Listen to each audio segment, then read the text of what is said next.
Hi friends, इस छोटे से वीडियो में मैं दो लड़ाइयों को कंपेयर करने जा रहा हूँ भारतीय इतिहास की। उनमें से एक है सारागढ़ी की फेमस लड़ाई, जिसे कि बहुत ही ज़्यादा सम्मान मिल चुका है। बहुत ही ज़्यादा इसको यूरोप के अंदर पढ़ाया जाता है, बहुत ही बड़ी लड़ाई के रूप में दिखाया जाता है। दूसरी है नूरानैंग की लड़ाई, जो अरुणाचल प्रदेश के अंदर लड़ी गई थी। और इंडिया ने स्वतंत्र होने के बाद 1962 में जब चाइनीज़ इनकर्जन हुआ था, तब इंडियन आर्मी के जो कि फोर गढ़वाल राइफल है, उन्होंने बहुत वीरता से लड़ी थी। और इसके बारे में ज़्यादा लोगों को पता नहीं है, जबकि ये भी बहुत इंपॉर्टेंट एक लड़ाई है।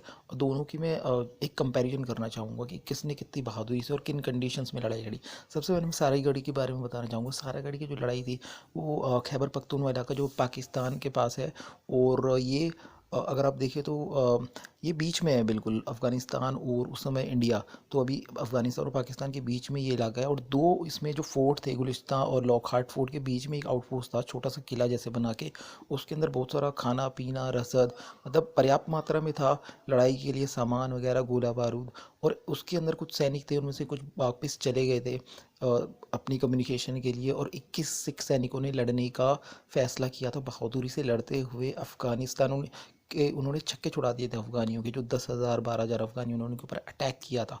और मरते दम तक इन्होंने लड़ते लड़ते 600 से 650 के करीब इन्होंने अफ़गानिस्तानियों को मार दिया था। अफ़गानिस्तानियों ने बोला था कि हमारे 110 आदमी मरे हैं, जबकि कुछ दिन बाद जब ब्रिटिशर्स ने वहाँ पे अटैक किया था अपने सैनिकों के लिए, तो वहाँ देखा था सारे सैनिक मर चुके थे। और 600 के करीब वहाँ पे अफ़गानिस्तानियों की भी लाशें पड़ी हुई थी। उसके बाद इसके बारे में इंग्लैंड तक सूचना पहुंचाई गई थी और इसको रिकॉर्ड किया गया था। बहुत सारी जो दुनिया की फेमस लड़ाइयाँ हुई हैं, उनमें से एक इसको बताया गया है। अब देखिए, नूरानैंग की जो लड़ाई है वो अरुणाचल प्रदेश में लड़ी गई थी, जबकि जो मौसम था बहुत ख़राब था और इंडियंस के पास में उतने अच्छे हथियार नहीं थे, जबकि चाइनीज़ के पास में बहुत ही ज़्यादा हथियार थे। जबकि सारागढ़ी में हमने देखा है, जो अफ़गानी आए थे, भीड़ उनकी ज़्यादा थी, पर उनके पास हथियार उतने अच्छे नहीं थे।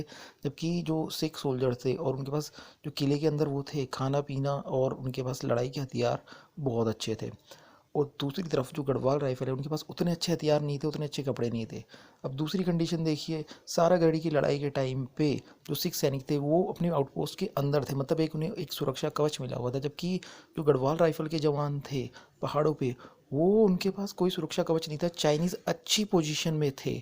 तीसरा, जो सारागढ़ी में सिख जो बंदे 21 लड़ रहे थे, उनमें से कई जो बंदे थे वो वेटरन थे, उन्हें लड़ाइयों का एक्सपीरियंस था काफ़ी ज़्यादा, और वो बहुत बिल्कुल ट्रेंड थे उस तरह की लड़ाई के लिए। जबकि जो गढ़वाल राइफल के लोग लड़ रहे थे, उस समय इंडियन आर्मी को नेहरू जी की कृपा से कोई ट्रेनिंग अच्छी नहीं दी गई थी उस खतरनाक स्थिति में लड़ने की। उसके बाद भी वो लड़े।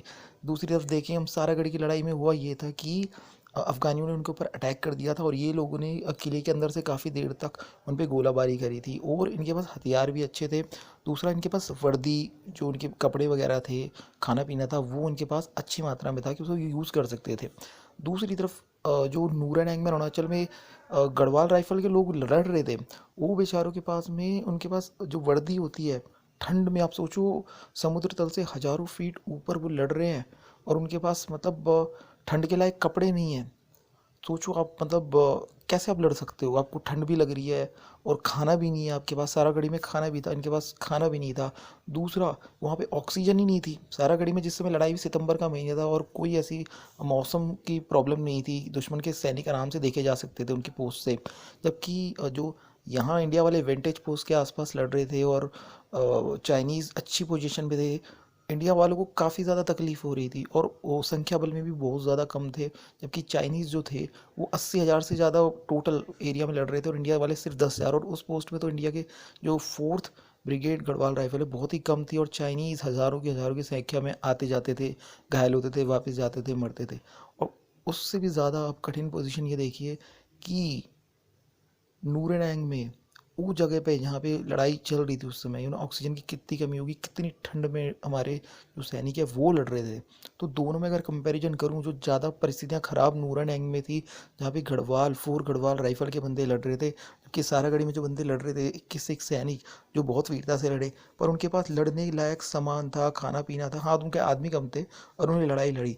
उसी प्रकार से गढ़वाल राइफल के लोगों ने जो कि लास्ट में 3 बंदे बच रहे थे एक खास पोजीशन में जो लड़ रहे थे। उनके पास ना खाना था ना पीना था, कुछ नहीं था। एंड मोमेंट पे एक आदमी लड़ रहा था, वो था जसवंत सिंह। उससे पहले त्रिलोक सिंह नेगी, उनको गोली लग चुकी थी, वो मर चुके थे, पर उन्होंने उनके जो बंकर था उस पे हथगोला फेंक दिया था और वहाँ से जसवंत सिंह वगैरह ने निकाल ली थी हैवी मशीन गन जो होती है चाइनीज़ की, जो इंडियंस को बहुत ज़्यादा नुकसान पहुंचा चुकी थी।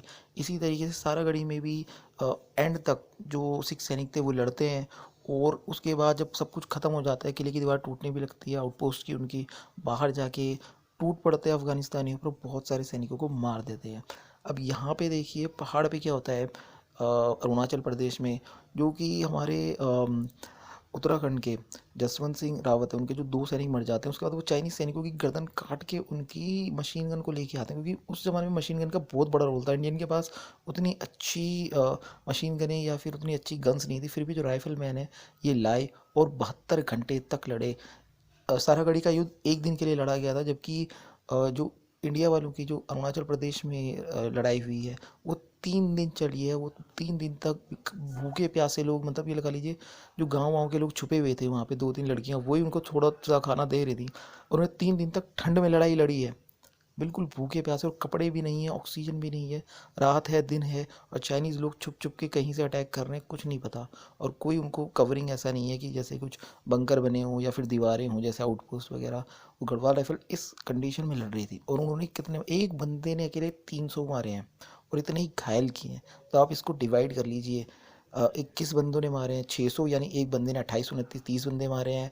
दूसरी तरफ गढ़वाल राइफल के बंदे, एक अकेले बंदे ने 300 मारे हैं, और बाकी बंदों ने पता ना जाने कितने सौ चाइनीज़ को मारा है और कितने सौ को घायल किया है। आखिरी मोमेंट पे चाइनीज़ ने त्रिलोक सिंह नेगी के सर पे गोली मार दी थी, क्योंकि उन्हें लगता था कि इसने हमारा बंकर उड़ाया।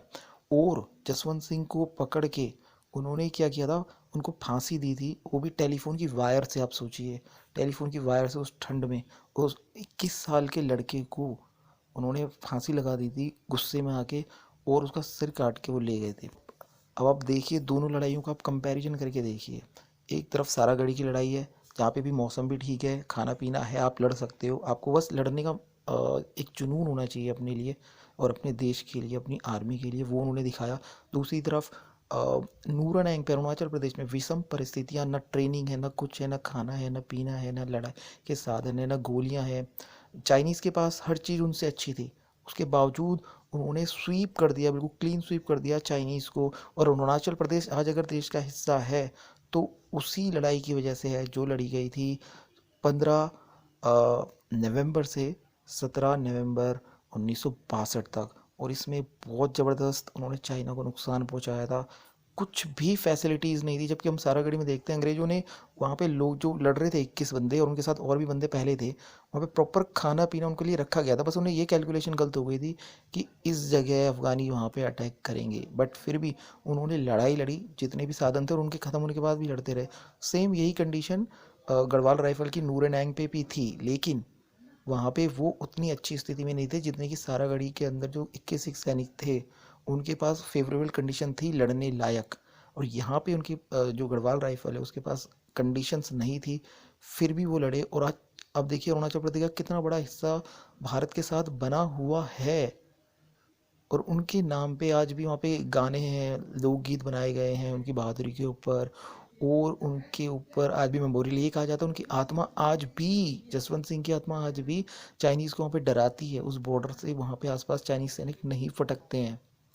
अब आप खुद कंपैरिजन कर लीजिए दोनों लड़ाइयों का कि कौन सी लड़ाई मतलब किसने ज़्यादा ब्रेवरी दिखाई। वैसे दोनों बराबरी सेम है ब्रेवरी, लेकिन कंडीशंस विषम कहाँ थी, सारागढ़ी में या फिर नूरनैंग में। वहाँ पे ना ऑक्सीजन है, ना खाना है, ना पीना है, ना आपके पास हथियार है, ना ही आपके पास आपका जो दुश्मन है उसकी लोकेशन आपको पता चल रही है। जबकि सारागढ़ी में दुश्मन की लोकेशन पता चल रही थी। सारागढ़ी में मौसम साफ था, क्लियर था, ऐसी कोई ठंड ज़्यादा नहीं थी, खाना था, हथियार अच्छे थे, यूनिफॉर्म अच्छी थी, और कम्युनिकेशन भी हो रहा था।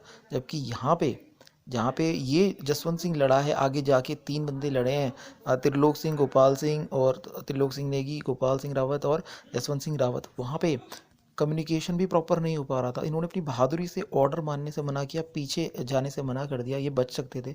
इन्होंने दुश्मन की जो हैवी मशीन गन थी उसे छीना है, और उसके बाद चाइनीज़ बहुत ज़्यादा दबाव में आ गए और इसी मशीन गन से उन्होंने दुश्मनों के कई बंदे मारे हैं। और आज अरुणाचल प्रदेश भारत का हिस्सा है। ये लड़ाई बहुत बड़ी लड़ाई है, जिसको कि जिसको कि इग्नोर किया गया है वर्ल्ड हिस्ट्री से, मतलब ताकि लोगों को पता न चले कि हिंदू जो हैं वो कितने वीर हैं।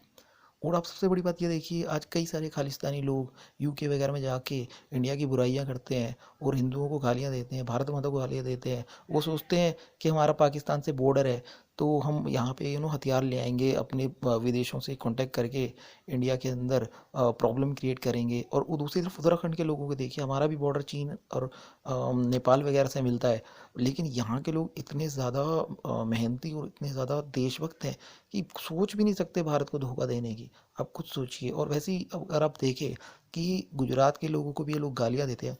अगर पंजाब मान लीजिए कोस्टल एरिया होता, वहाँ पे समुद्र के किनारे होता, तो ये कितने ज़्यादा खालिस्तानी लोग हथियार बम वगैरह वहाँ से लाते और मतलब देश में अराजकता फैला सकते थे। लेकिन उत्तराखंड के लोग और जो इंडियन आर्मी है, जिसको ये समझते हैं कि बहुत कमज़ोर है हमारे आगे, हम खालिस्तानियों के आगे हमारी हम हमारे पास बहुत ज़्यादा ताकत है, और ये मतलब बताते हैं कि सारा गढ़ी में हमने इतनी वीरता से लड़ा है, ऐसे तो हिंदू जो है लड़ ही नहीं सकते। तो मैं इनको बताना चाह रहा हूँ कि भैया हमारा एक आदमी 300 मार रहा है, तुम्हारा एक आदमी 28-30 मार रहा है, 21 मिलके मार रहे हैं तुम्हारे बंदे 600, उसे डिवाइड कर लो 21 से तो बनता है 28 से 30 का आंकड़ा। हमारे एक बंदा 300 मार रहा है और उतने ही बंदों को घायल कर रहा है। तो अब बता दो यार, हम कहाँ से, मतलब हम और तुम्हारे बराबर हैं या नहीं। और अगर मेन लड़ाई वाली बात आ जाएगी कभी, वॉर वाली सिचुएशन, तो हमारे बंदे, हमारे जो सैनिक हैं अभी जो वेल डेकोरेटेड है, उनको प्रॉपर हथियार दिए जा रहे हैं और कम्युनिकेशन इतना अच्छा है, उनकी यूनिफॉर्म इतनी अच्छी है वेदर के हिसाब से। तो बताओ तुम यार कहाँ टिकते हो खालिस्तानी। यूके वगैरह में जाके, और वो कह सकते हैं कि वो जो मोटे मोटे सांड वहाँ पे भारत के तिरंगे का अपमान करते हैं, अगर हमारे सामने अगर आ जाएं, ठीक है, और वो भी हथियारों के साथ और बॉर्डर पे या फिर युद्ध के मैदान में, तो तुम कहाँ टिकते हो। हमारा एक एक बंदा 300 मार सकता है और देश को धोखा देने की बात तो हम सोच भी नहीं सकते। जैसे कि तुम, अगर तुम्हारे पास पैसा आ जाता है, यूके ऑस्ट्रेलिया में पहुंच जाते हो, तो फिर तुम देश को धोखा देने की, खालिस्तान की बातें उठाने, देश को तोड़ने की बातें उठाते हो। तो खुद सोचो, अगर लड़ाई हो जाएगी तो फिर भाई तुम कहाँ बचोगे। यहाँ एक बंदा 300 को मार रहा है बिना खाए पिए, बिना ऑक्सीजन के, बिना अच्छे प्रॉपर कपड़ों के, बिना हथियारों के, और तुम्हारे पास तो हथियार भी हैं। मेरा ये कहना है कि हम सब एक हैं सारे, चाहे पूरा ऊपर इंडिया से लेके और अफगानिस्तान वगैरह, ये सारा इंडिया ही है। हमें आपस में लड़ना नहीं है। अगर हमें मजबूर किया जाएगा और भारत माता को गालियाँ दी जाएंगी, या फिर हमारे धर्म को मतलब नीचा करके दिखाया जाएगा कि हम तो वीक हैं, चाहे तुम जिहादियों से मिल जाओ, चाहे तुम दुनिया की किसी ताकत से मिल जाओ, फिर भी तुम हमें नहीं हरा सकते। और उल्टा जब जंग के मैदान में आओगे तो तुम्हें पता है कि पहले भी खालिस्तानियों की ऐसे पिटाई हुई है, और जो भी भिंडरा वाला बनने की कोशिश करेगा उसे ऊपर ज़रूर जाना पड़ेगा। इस चीज़ को भाई याद रखना।